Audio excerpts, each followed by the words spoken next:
Max in the fourth quarter magic and Iceman. Can they get Caleb in this offense to play that way in the first quarter of football games rather than just when they have to? I think the last part is Loveland became the go-to guy for this offense as the season went on. There is absolutely nothing wrong with that. DJ Moore no longer there. Colston Loveland's going to be, I think, the pass game guy that they run their offense through. Who's going to be the second person? Yeah. Is it going to be Rome Odunze? Is it going to be Xavion Williams? Is it going to be Luther Burden III? So really that really dynamic second pass catching option is going to have to step forward in 2026. Yeah, I loved your point, Dan, about the coaches starting learning the players, because I don't think it's a coincidence that the Bears offense, the passing attack, looked better, its best at the end of the year. That Loveland broke out, the way they used him in that postseason run was so impressive. These are really young players. We talk so much about Caleb Williams year 2, but most of the skill players are very young too, and I think we're going to see them all build on that. I'm extremely optimistic about this offense. I think Ben Johnson now has demonstrated in 2 different spots. He's one of the best play callers in football. But if I have one area of concern, and I was thinking about this looking at the changes you showed earlier, Laura, it is the offensive line, because as much as we talk about these fun young skill players and as exciting as the quarterback is, the offensive line was, I thought, the identity of this offense, really, and they were the best zone blocking offensive line in football. Second most yards before contact, by the way, behind only Buffalo. And some of that has to do with Johnson and what he does with motion and personnel grouping to create favorable angles in space. But they lost their center, Drew Dahlman. In comes Bradbury. And then Ozzie Trapillo played really well for them at left tackle. Braxton Jones has played left tackle for them before. But, that is a pretty significant change in continuity from what we saw last year. And I do think if there's one area where I'm a little bit worried, it would be that. Yeah, I would agree with that. And Bradbury replacing Dahlman, he's a good player. Yeah. Dahlman controlled so much of the line of scrimmage. And I'm not just talking about 3rd down and 7 pass protections. It's 1st down, the run game, and that zone scheme that Mina's talking about. We're going to the right. Who's going where? When's the double team going from the defensive tackle to the linebacker? The communication that it takes. So how much of that does Caleb take on his own shoulders to kind of make the points of who's going to what defender, but also how that unit comes together when it comes to the verbal and nonverbal stuff in the run game that Drew Dahlman handled so much of. That's a great point. I mean, it feels like Caleb is more equipped to take on a little bit more of that, but it's easier said than done when you get out there and you're actually having to go up against a D-line. And on that note, let's talk about a D-line update for a completely different team. In case you missed it, Adam Schefter had this to say about a possible Aaron Donald return on our show yesterday. Listen to this. Now, let's lay this out. Let's think how obvious this should seem. He would come back to a place where he would be appreciated, wanted, celebrated, respected. They would pay him to do it. Sean McVay would come up with a plan to use him a certain number of plays per game, and he would get to play with Myles Garrett. Like, what about that is not appealing to somebody like Aaron Donald? And so there are a lot of people who continue to believe that there's a real possibility that Aaron Donald will decide to come back. You can see by our faces, Mina, we were all excited about this. How would Donald fit with the rest of the Rams D-line now? I mean, what do you think? It's Aaron Donald. Like, if Aaron and Donald and Aaron Donald and Myles Garrett are arguably the 2 best defensive linemen of a generation. If he's even 75% of what he was when he retired, and remember, he retired at the top of his game, then this is a nightmare. And it's also an incredible opportunity for everyone else on the defensive line. Kobe Turner, who's incredibly underrated, Byron Young, because of all the attention that would be paid to those 2 players. I think it would be immensely entertaining for everyone who doesn't play quarterback in the National Football League if this happened. I love it. Okay, really fast, I have a great note from Darren in research. Can we come back to that really fast? I just want to get this note in. I'm going to say it anyway, even though you see Josh Allen on the screen. Thank you. Aaron Donald has beaten a double team block 50 more times than any other player since 2017, despite being retired for 2 years. Good player. Good player. He's all right. Yeah. Okay, now back to Josh Allen. Sorry, in case you missed this, Josh Allen talked about what he's looking forward to as we approach training camp. I don't think my brain stops thinking football, to be honest. So you try to get away and get it off it as much as you can and really enjoy your time off. But constantly thinking about it, constantly thinking how I can be better. And just excited to get back on the field here soon. And July 28th is our report date, and get things in full swing here soon. Dan, you've been enjoying your time off too, as you should. But when Allen and new head coach Joe Brady get back on the field together, what will you be watching for? Who are they? What's the identity of this offense? That's one of the calling cards of this group since they've been together, is like there's a niche that they have before everybody else. If you remember in 2024, it was 6 offensive linemen.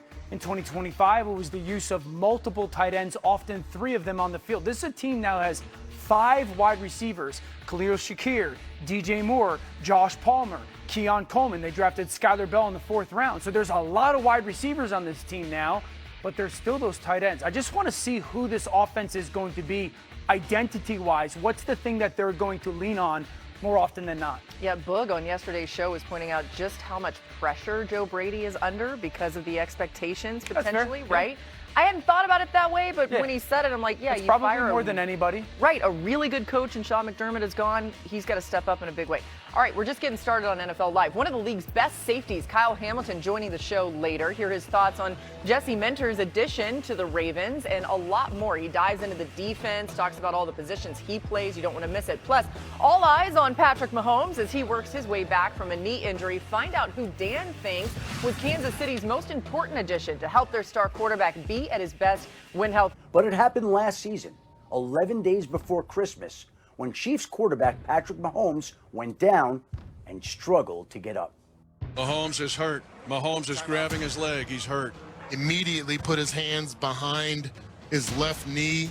It turned out that Mahomes had suffered the most significant injury of his legendary career, a torn ACL and torn LCL, and he underwent surgery the next day. Since then, Mahomes has attacked his rehab the way he usually attacks a defense. Mahomes magic. Patrick Mahomes is incredible today. I've never seen that before in my life. The Chiefs have said their quarterback is, in their words, way ahead of schedule. The NFL is counting on Mahomes, scheduling him for the opening Monday night game of the season against the Denver Broncos. I'm in a good spot now compared to where some people thought, but I thought I was going to be here. Hopefully that gives me the chance to be ready and to be able to go out there and play with the guys week 1 at Arrowhead. With the way Mahomes has looked during off-season workouts, it's hard to think he won't be playing that opening night. But the bigger and more relevant question actually is, how effective will he be? And no one today, not Mahomes, nor Andy Reid, nor the Chiefs' medical staff, can provide an accurate answer, other than it's not realistic to think that early on, Mahomes will be anywhere close to 100%. He might be back that Monday night versus Denver, but it's hard to think he'll be back to normal. Just not yet. All right, so Mina, along with questions about Mahomes' health, the other unknown is how this offense will change. The Chiefs have brought back Eric Bieniemy as OC, but how important is he to the success of this offense? I think he's integral. I mean, the Chiefs' big move on offense, really their only big move, was adding Kenneth Walker. They had the least explosive run game in football. They added one of the most explosive backs in the NFL. Now he joins an offense that faced the most light boxes in the league, runs behind an offensive line with a very strong interior, a high ceiling depending on how tackle position shakes out. The ingredients are all there for a really good run game, but I think the recipe has to change. And we've been talking about this forever, right? This iteration of the Chiefs offense, the run game is very shotgun heavy, very heavy dosage of RPOs. Kenneth Walker can run out of the gun. You saw that in Seattle. But I think to get the most out of him, where he can just one cut, explode, less bouncing, you need to run him from under center. Then you can play action off of that. So Eric Bieniemy joins this team from Chicago. That's where he was last. We just talked about how good that under center outside zone run game is.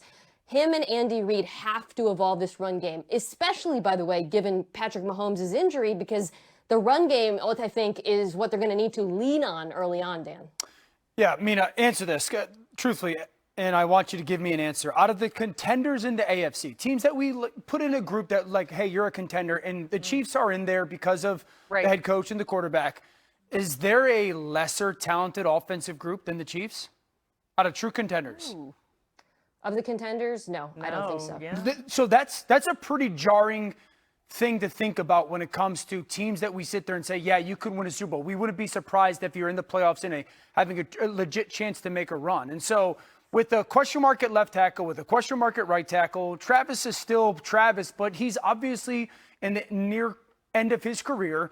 Really question marks at wide receiver 1 and 2. When it comes to the consistency and the reliable element of this offense, this is a very flawed offensive football team that gives us way more questions than answers.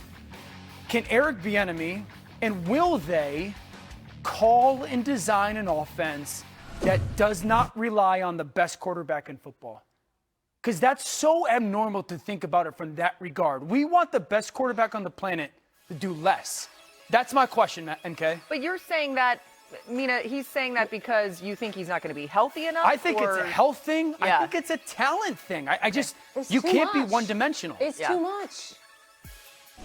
Even the run game being so tied to their RPOs, like mentally, it's like Patrick, every freaking play has to make that. And sometimes, he chose pass maybe a little too much. Sure. But like, part of the reason why I think Dan and I agree this run game has to evolve is you got to take some of this off the quarterback, right? Like every play can't be that way. So I think Bieniemy has a huge opportunity. Remember, we used to talk about him as a head coaching candidate. If he can come back and help this run game evolve, he's got the pieces to do it. Walker's a great back. I think that is so important for the Chiefs this season. It's the simple concept of like less is more. That's this. And it's take the ball out of the quarterback's hands. Again, which sounds outrageous, but I do believe it's what's best for this offense over the course of the season. Yeah, okay, and you guys are talking about even at times Mahomes running the football too much. Mahomes had nearly a quarter of the Chiefs' rushing yards and had a third of their rushing touchdowns last year. I mean, there were times he was the leading rusher for most of the season. Right, and we've joked about it for years, like it's kind of funny when he starts running the ball, but he's been relatively effective doing it at times. It shouldn't be all that. Correct. Right? It's been trending that way. All right. NFL Live crew. We studied, we prepared, and we came here to kick some butt. Detroit Lions. Wow. Do you have any history with them? I've got 2 stints there. Some say I made a Hall of Fame receiver there. Some people. Connor just handed a note to Dan instead of the normal handshake. Yeah, it says eat poop.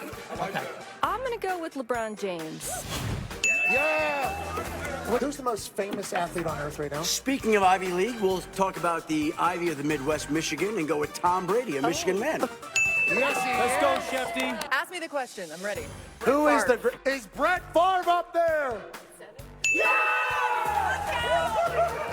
Hot dogs for the win potentially. Survey says it's over. Congratulations. Coming to your house and take your trophy and money. Thank you. I gotta say, it never gets old. I'm so proud of us for that. Yeah, come on. We heard there was gonna be a rematch, but then there's been no follow-up on that, so stay tuned. If you enjoyed watching us win Feud, check this out. Celebrity Family Feud premieres tonight at 8 p.m. on ABC and will feature AFC versus NFC Super Bowl champions as we continue to count down to Super Bowl 61 on ESPN and ABC. Here is a sneak preview. Armani, how you feel, man? I feel real good. Good to have you here, man. Yeah. All right, y'all get in the huddle. Y'all ought to know how to do that. Yeah.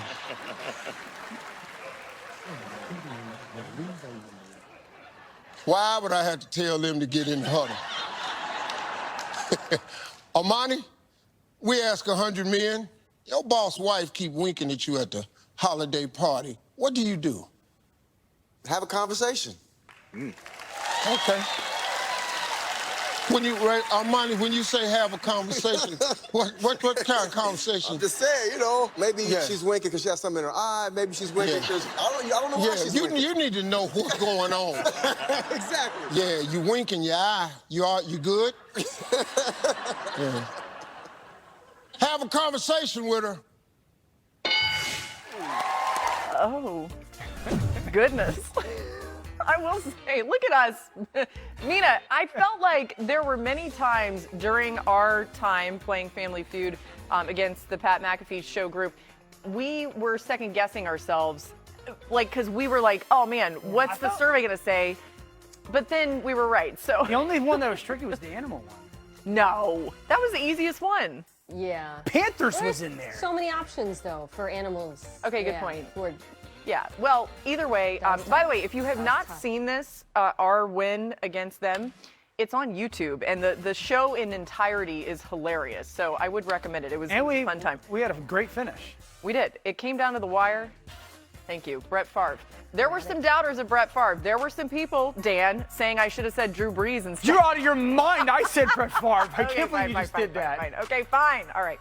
Get a look at the teams with the largest, Dan is so mad right now, the largest increase in wins last year. These teams really breaking out and having a strong season. Patriots, of course, tied the NFL record with a 10-win increase, and only the Jaguars failed to win at least one playoff game among this group. So this got us thinking about some breakout teams for this upcoming season. Let's turn our attention to that, starting with offenses. So, Mina, which offense in the NFL do you think could break out this year? I'll take a layup here, the Chargers. I don't know if there's a single person in the NFL who's having a better offseason than Omarion Hampton, their lead running back. Think about his situation now. Hopefully, the offensive line is actually healthy. You get Rashawn Slater and Joe Alt back. I know, knock on wood and all of that. But on top of that, they added Charlie Kolar, blocking tight end, Alec Ingold, heavier bodies, and then perhaps most importantly, one of the best run game designers alive right now in Mike McDaniel. I mean, even last year with the Dolphins and all their struggles on offense, they were still 11th in run DVOA. The way Mike McDaniel uses his personnel groupings and particularly motion to pry open space for his backs is truly special. And now Hampton, who will be spelled by Keaton Mitchell, gets to be the beneficiary of that. If the Chargers' run game is anything less than top 10, it's a huge disappointment. Yeah, I totally agree. Number one, I think Gadsden has the chance to be a Pro Bowl caliber tight end in this offense under Mike McDaniel. The two big questions I have, number one, Quentin Johnston. Does he take another step forward, not only in the consistency of catching the football, but working over the middle of the field? We all know that's a huge part of this offense, okay? So he was really good last year winning the one-on-ones down the perimeter, but can you be the big body over the middle of the field? The second thing, Ladd McConkey, just the way that they use him, getting the ball in his hands but creating those matchups. And then Justin Herbert, will you throw the ball before the person's open? Because he's so talented and the arm is so strong that sometimes he has waited for guys to separate naturally. That's not necessarily the calling card for that position in this offense. You have to throw the ball to people or areas that aren't open. If he does that, this is going to be one of the, if not the best offenses in football. Yeah, I love that point about Herbert anticipatory throws because I think it all ties together. That is what will unlock the yards after the catch that really this group is built to achieve. You talked about Quentin Johnston. I remember watching him in college, all of us together in Bristol in the playoffs, and him on those crossers just pulling away. He is incredibly fast at his size. Can that be a part of this offense? Ladd McConkey is also fast, but he's also very tough. He can get you tough yards after the catch, working over the middle of the field, the way we've seen so many receivers do with Mike McDaniel. This truly has the potential to be a special offense with him, and I like how all the pieces come together. Yeah, Mina, 85% of Ladd McConkey's career targets have had more than a yard of separation, so not a tight window. Pretty cool to see what he could potentially do as well. All right, so that's that. Dan, who is your breakout offense? I'm going Washington. Okay. Number one, I'm bullish on David Blau, who's their new offensive coordinator. Probably not a name that everybody knows. He was a player up until recently. This is kind of the theme, Sean Mannion-ish. For 4 years in the NFL, so he's with Detroit at times, and then he's with Arizona, and then he's Washington. So, what's the offense going to look like? I'm expecting it to look a little bit, Drew Petzing, maybe Ben Johnson-ish, but I think on that under center, heavy run action. So I'm bullish on that. Two, putting Jaden under center and allowing some of the movement and the launch points change, impacting the game offensively or athletically from that position other than just quarterback run. And I'm higher on Antonio Williams, the third-round receiver they took out of Clemson. Yep. Terry McLaurin, I think, is going to get healthy, right? I like Antonio Williams. Chika Kwanku, who they signed out of Tennessee, he led Tennessee in pass-catching receptions last year in yards. Led them. So I just think some of those maybe small Rashad White, smaller additions, I think are going to be tremendously impactful. And I like putting the quarterback underneath and running that play-action system for a guy like Jaden Daniels. I think this is going to be one of the most fascinating offenses in football because, Dan, what you're talking about, Blau's resume, it's so varied. And the Cliff Kingsbury offense and the Ben Johnson offense are on two different ends of the universe. So a transition to a more Ben Johnson, more what we saw in Detroit would be pretty dramatic. I think it would help the quarterback. And I also like how the skill players map onto that offense. I was thinking about, Detroit and some of the players that you mentioned. Chigakonkwo is not a great blocker, but guess what? They already have one, John Bates. Correct. So he can do some of the Sam Laporta stuff, get you yards after the catch. And then Antonio Williams, I like him too. Yep. I think he's tough. I actually think he can block. You can use him on some of the Amon-Ra St. Brown stuff out of the slot, the option routes, working over the middle of the field. I do wish they had one more receiver, quite candidly, like as a Z to pair with McLaurin, but I do think the pieces are here, and it is a decent offensive line as well. Yeah, I agree. If you go back to not only the rookie year from Jaden, but really the LSU season, what consistently showed up on tape was those full progression reads and him being able to work quickly through them, the shot play, the crosser, the big in. I think those should be just integral parts pass game-wise of this offense under Blau, and if they are, I think this is an offense that's going to be really, really dynamic. I agree. I'd love to see another receiver added. Let's see if something happens like that. But I think even if Antonio Williams takes some time, it's good enough. And I agree, the offensive line better than people think. It does seem like, based on a lot of the news this week, that Brandon Aiyuk is a very far way away from being that other receiver that would be added. So, no. I wouldn't touch Brandon Aiyuk. That's what I'm saying. I don't think that's going to happen. So if you're wondering why he wasn't mentioned, it's because of everything that's happened this week and maybe prior to that. Either way, coming up, Kyle Hamilton joining the show. You don't want to miss what he had to say about Jesse Minter's impact, how Lamar Jackson has looked this offseason. He spent a lot of time with him and had some great details on that. High expectations for this Ravens team.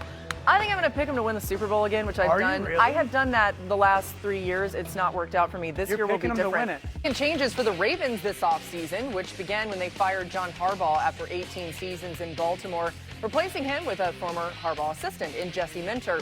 The offensive line underwent major changes, while the defense is largely intact, plus the additions like Trey Hendrickson and the return of Calais Campbell.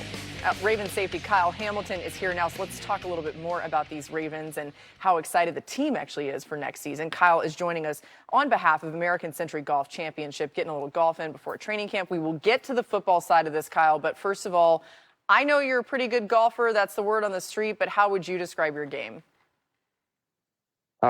First off, thanks for having me on. I don't want to overestimate my abilities, but I mean, I can hit a golf ball. I'm not going to say I'm the best out here. Don't really feel like I have a chance to win, but I'm going to try.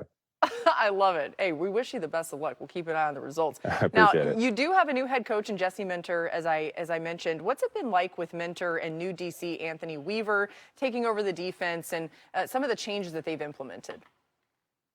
It's been great so far, honestly. It's been seamless. Obviously, both Jesse and Weave have been in Baltimore before and understand what the culture is and the culture that's been set by previous coaches, previous players, mostly, Ed Reed, Ray Lewis, Haloti Nato, all those guys have kind of made the Ravens what they are today and what we strive to be. So it's been great, and they have a great plan for us, and I'm excited. Yeah, speaking of that plan, we've seen you lined up at almost every position on defense. It's one of my favorite things about your game. Should we expect more of that this season? I mean, I would assume so. It's always week to week, depending on how the season's going, depending on what the opponent does and what we feel like we most need from me. I feel like the coaches do a great job of simplifying it as much as they can for me, and just wherever it happens on a week-to-week basis. I talked about Trey Hendrickson joining this team. What have you seen so far from him? And based off of that, how would you expect him to impact the squad? Yeah, I mean, I don't know what year Trey's in. I think it's 11 or something like that, 12 maybe. But, I mean, he's been doing it the whole time he's been in the league. And, I expect more of the same. And I know he does, if not more, for himself. And, it's a big boost of energy and talent that we get just having him on the team. And, he can even mentor younger guys coming off the edge like Mike Green. I know they've already had some friendly competitions here and there in the spring, so I'm excited for what he's going to bring to us. Yeah, what's his presence been like? We know what he can do on the field that you're talking about and some of that mentorship even, but what is it like to have him, even just in your small experience so far with him, in the locker room and just around the program? Yeah, he's a good guy, funny guy, doesn't take everything too seriously, but when it's time to work, he works, and just goes about his business. Isn't super loud, but he's loud on film when you see him out there. So I think it's really important for us to have somebody like that. It's kind of a silent leader and leads by example, and sets the tone, just whether it's running to the ball in practice or getting to the quarterback. It kind of raises everybody's level. Lamar Jackson's been there throughout a lot of the preseason work so far. Just what's it been like to be around Lamar this particular time of year, and what's he saying about his expectations about next season? Yeah, I mean, I think the best thing about Lamar, or one of the best things about Lamar, is he's going to act the same in March and April as he will in January, February. And, he does a great job of kind of separating, the fun from the work. And, he keeps it as light as possible. But at the same time, he does a great job just locking back in and make sure everybody else is locked in, and preaches that to us.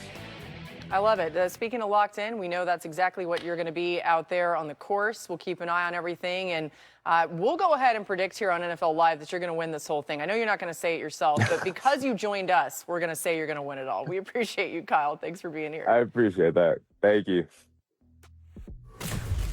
All right, still ahead. Which defenses could be poised to take a major leap forward this season? We've done the breakout offenses. Now we're turning our eye to the defensive side of the ball. Excuse me. I blame Dan for that one. All right, NFL